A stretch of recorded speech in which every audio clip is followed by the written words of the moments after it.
السلام علیکم ورحمۃ اللہ وبرکاتہ. بسم اللہ والصلاۃ والسلام علی رسول اللہ نبینا محمد وعلی آلہ وصحبہ ومن والہ.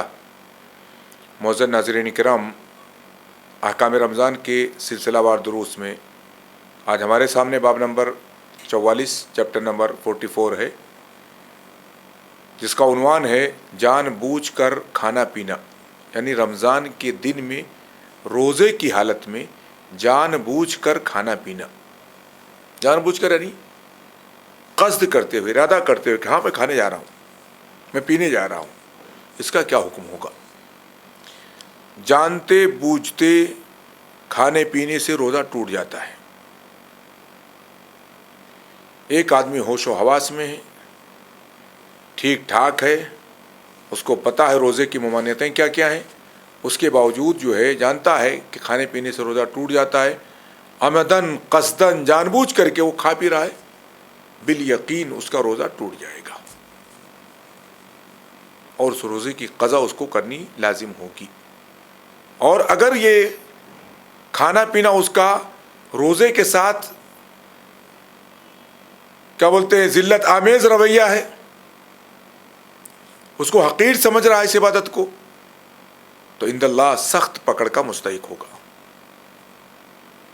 کیونکہ یہ ارکان اسلام میں سے ہے. رمضان کا روزہ ارکان اسلام میں سے ہے. اس کی تذلیل، اس کی تحقیر، اس کو کیا بولتے ہیں ہلکے میں لینا، یہ بہت بڑا جرم ہے. مسئلہ دیکھیں گے. پہلا مسئلہ ہمارے یہاں ہے طلوع سحر سے غروب شمس تک. سحر سے مراد صبح صادق، صبح صادق کے طلوع ہونے سے لے کر کے جب فجر کا وقت شروع ہوتا ہے غروب شمس تک کھانے پینے کی ممانعت. سورج کے غروب ہونے تک کھانا پینا منع ہے. ہمارے کھانے پینے کی پابندی کا جو ٹائم ہے وہ کیا ہے؟ سحری کا آخری وقت ختم ہوا تب سے لے کر کے جب تک سورج غروب نہ ہو جائے تب تک کھانا پینا بند. اللہ تعالیٰ نے ماہ رمضان میں کھانے پینے کی اجازت غروب شمس سے لے کر کے طلوع سحر تک ہی دی ہے. سورج غروب ہونے سے لے کر کے کب تک؟ طلوع سحر تک. پھر طلوع سحر سے غروب شمس تک روزہ پورا کرنے کا حکم دیا ہے. صبح طلوع ہو گئی، صبح صادق ہو گئی، اب کھانا پینا بند جب تک سورج غروب نہ ہو جائے. سورج غروب ہو گیا، کھاؤ پیو اب جب تک سحری کا آخری وقت نہ آ جائے. یہ طریقہ ہے روزہ کا. اللہ نے ارشاد فرمایا وَكُلُوا وَاشْرَبُوا حَتَّى يَتَبَيَّنَ لَكُمُ الْخَيْطُ الْأَبْيَضُ مِنَ الْخَيْطِ الْأَسْوَدِ مِنَ الْفَجْرِ ثُمَّ أَتِمُّوا الصِّيَامَ إِلَى اللَّيْلِ. اور کھاؤ پیو یہاں تک کہ صبح کی سفید دھاری رات کی سیاہ دھاری سے جدا ہو جائے، واضح ہو جائے، پھر روزے رات تک مکمل کرو. روزے کب تک مکمل کرو؟ رات تک. رات کب آتی ہے؟ سورج کے ڈوبنے کے بعد شروع ہو جاتی ہے. سورج ڈوب گیا، رات شروع ہو گئی، تو سورج کے ڈوبنے تک ہم کو روزہ کیا کرنا ہے؟ مکمل کرنا ہے. یہاں رات سے مراد غروب شمس ہے، سورج کا غروب ہونا، سن سیٹ ہے. کیونکہ جیسے ہی سورج ڈوب جاتا ہے رات شروع ہو جاتی ہے. اس کے دلائل افطار میں تعجیل کے باب میں دیکھے جا سکتے ہیں. اس سے پہلے ہم نے لیا ہے وہ درس کہ افطار میں جلدی کرنا افضل و بہتر ہے. اللہ کے نبی صلی اللہ علیہ وسلم نے کہا جب رات ادھر سے یعنی مشرق سے آ جائے اور سورج مغرب میں ڈوب جائے تو افطار کرنے والے نے افطار کر لیا، یعنی اس کا ٹائم ہو چکا. حدیث میں طلوع سحر کے بعد کھانے پینے کی حرمت کا ذکر صراحتاً موجود ہے. اللہ کے رسول صلی اللہ علیہ وسلم نے فرمایا فجر دو ہیں. فجر کتنی ہوتی ہیں؟ دو. ایک فجر وہ ہے جس کے ہوتے ہی کھانا حرام ہو جاتا ہے اور نماز حلال ہو جاتی ہے، اور دوسری فجر وہ جس میں فجر کی نماز پڑھنا حرام رہتا ہے اور کھانا یعنی سحری کھانا حلال رہتا ہے. کون سی فجر ہے؟ فجر کاذب، فجر صادق، یا صبح کاذب صبح صادق. صبح کاذب ایک ایسی صبح ہوتی ہے جس میں لگتا ہے روشنی اوپر کی طرف جاتی ہے، مشرق میں، ایسا لگتا ہے کہ صبح ہو جائے گی یا صبح ہونے والی ہے، لیکن اس کے بعد پھر اندھیرا چھا جاتا ہے۔ کچھ دیر کے بعد، کچھ منٹوں کے بعد پھر جو ہے روشنی نمودار ہوتی ہے، لیکن وہ روشنی اوپر کی طرف نہیں جاتی ہے، وہ روشنی پورے افق پر پھیلی رہتی ہے، پورے مشرق پر پھیلی رہتی ہے، جو اس بات کا اشارہ ہوتا ہے کہ اب سورج نکلنے میں بہت زیادہ 1 گھنٹے کے قریب ہے، 1.25 گھنٹے کے قریب ہے۔ یہ صبح صادق کہلاتا ہے۔ یہ فجر کی نماز کا وقت شروع ہو جاتا ہے، جبکہ پہلی جو صبح ہوتی ہے، صبح کاذب، جس کو جھوٹی صبح کہتے ہیں، اس کے بعد پھر اندھیرا آتا ہے، وہ سحری کا وقت ہوتا ہے، اور قیام اللیل کرنے والے کے لیے قیام اللیل ختم کرنے کا وقت ہوتا ہے، اور سحری کرنے والے کے سحری کا وقت ہوتا ہے، فجر میں اٹھنے والوں کے لیے فجر کی تیاری کا وقت ہوتا ہے۔ تو اللہ کے نبی صلی اللہ علیہ وسلم نے کیا کہا؟ ایک فجر وہ ہے جس کے ہوتے ہی کھانا حرام ہو جاتا ہے۔ کون فجر ہے وہ؟ جس فجر کے بعد ہماری نماز فجر شروع ہو جاتی ہے اور نماز حلال ہو جاتی ہے۔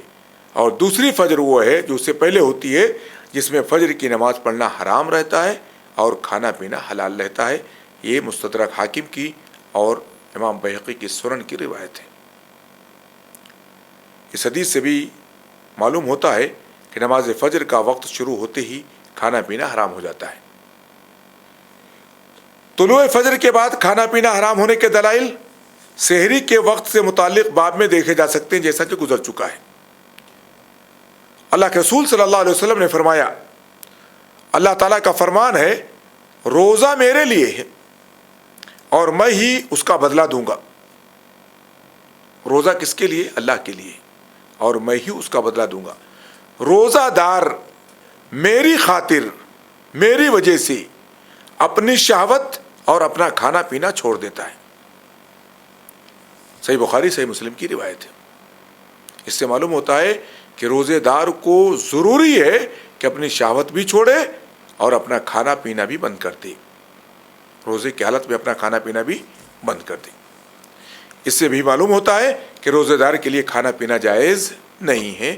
کھانا پینا اگر وہ کرتا ہے تو روزہ اس کا ٹوٹ جائے گا، شہوت کے کام کرتا ہے تو روزہ اس کا ٹوٹ جائے گا۔ عمدن کھانے پینے سے روزہ ٹوٹ جاتا ہے، جان بوجھ کر کے قصد کرتے ہوئے اگر کوئی آدمی کھا پی لے تو روزہ کیا ہوتا ہے؟ ٹوٹ جاتا ہے۔ ابن قدامہ رحمۃ اللہ علیہ فرماتے ہیں، ابن قدامہ مقدسی حنبلی ہیں، فرماتے ہیں علماء کا اس بات پر اتفاق ہے، اجماع ہے، اتفاق نہیں اجماع ہے، کہ ایسی چیز کے کھانے یا پینے سے جو غذا بنتی ہے روزہ ٹوٹ جاتا ہے۔ ایسی چیز کے کھانے یا پینے سے جو غذا بنتی ہے وہ روزے کو توڑ دیتی ہے۔ اگلا مسئلہ ہے دانتوں میں پھنسے ہوئے کھانے کا حکم۔ دانتوں میں پھنسے ہوئے کھانوں کا حکم۔ کبھی کبھی ہم کچھ کھاتے ہیں، گوشت کھاتے ہیں، کچھ جو ہے غذا کھاتے ہیں، وہ چیزیں ہمارے دانتوں میں پھنسی رہتی۔ کبھی کبھی کسی کے دانت میں کھڈے وغیرہ ہیں، پورا پورا چنا مٹر بھی پھنس جاتا ہے، دالیں پھنس جاتی ہیں۔ ایسی صورت میں وہ اگر وہ بچی ہوئی چیزوں کو کھا لیتا ہے تو کیا اس کا روزہ فاسد ہوگا یا نہیں ہوگا؟ کب؟ طلوع فجر کے بعد۔ سوال یہ ہے کہ کھانے کے بعد دانتوں کے درمیان میں جو غذا پھنسی رہتی ہے کیا اس کا بھی وہی حکم ہوگا جو کھانے کا ہے؟ شیخ صالح الفوزان حفظہ اللہ فرماتے ہیں، جب صبح ہو اور روزے دار اپنے دانتوں میں کچھ بچا ہوا کھانا کھائے، روزے دار کیا کرے؟ اپنے دانتوں میں کچھ بچا ہوا کھانا کھائے، کھانا پائے تو اسے تھوک دے اور اس کو نگلنے سے بچے۔ اگر اس نے اسے تھوک دیا تو اس کے روزے پر کوئی اثر نہیں پڑے گا اور اس کا روزہ صحیح رہے گا، الا کہ مگر یہ کہ وہ جانتے بوجھتے اسے نگل جائے۔ اگر اس نے نگل لیا تو اس کا روزہ فاسد ہو جائے گا، اس کا روزہ کیا ہو جائے گا؟ فاسد ہو جائے گا۔ ہاں اگر انجانے میں یا بھول کر اسے نگل جائے تو اس سے اس کا روزہ متاثر نہ ہوگا. منہ کے اندر پڑا ہوا تھا, اس کو نہیں پتا, اور اس نے تھوک نکلا, پتہ لگا تھوک کے ساتھ کوئی اور چیز چلے گی, وہ غذا تھی جو دانتوں میں پھنسی ہوئی تھی. ایسی صورت کے اندر جو ہے اگر انجانے میں جا رہا ہے تو انشاءاللہ اس کا روزہ نہیں ٹوٹے گا, لیکن اگر عمدن و قصدن وہ نگل رہا ہے تو روزہ فاسد ہو جائے گا, روزہ ٹوٹ جائے گا. ایسے آدمی کو اس لیے پرہیز کرنا چاہیے, کوئی چیز دانتوں میں پھنسی ہے تو کوشش کر کے اس کو نکال کر کے باہر تھوک دے اور اس کو اپنے حلق کے نیچے نہ اتارے. ایک مسئلہ ہمارے سامنے ہے, بوقت ضرورت کسی چیز کا ذائقہ چکھنا. عورت افطار کے لیے شربت بنا رہی ہے, تھوڑا چیک کرے میٹھا ہے کہ نہیں. کھانا پکا رہی ہے, نمک کتنا تیز ہے, زبان سے ذائقہ معلوم ہو جاتا ہے, اور اس کو حلق میں اتارنا ضروری نہیں ہے.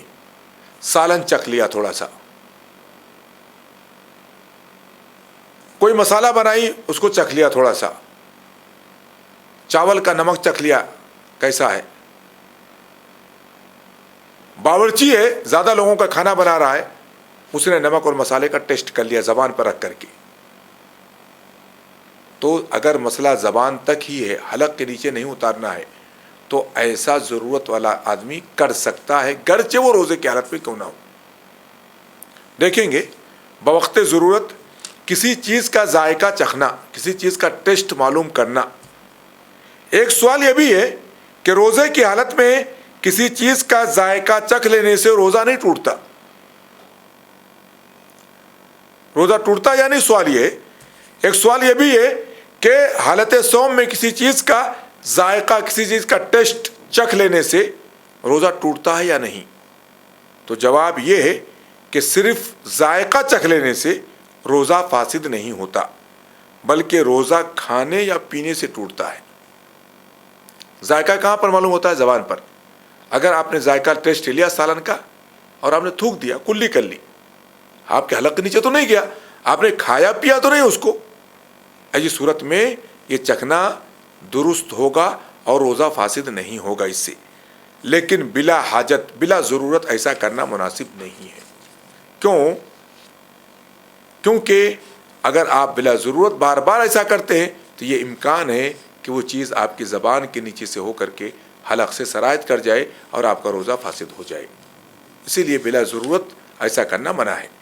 ابن عباس رضی اللہ تعالیٰ عنہ فرماتے ہیں, روزہ دار اگر ہانی سے کچھ چکھ لے تو کوئی حرج نہیں.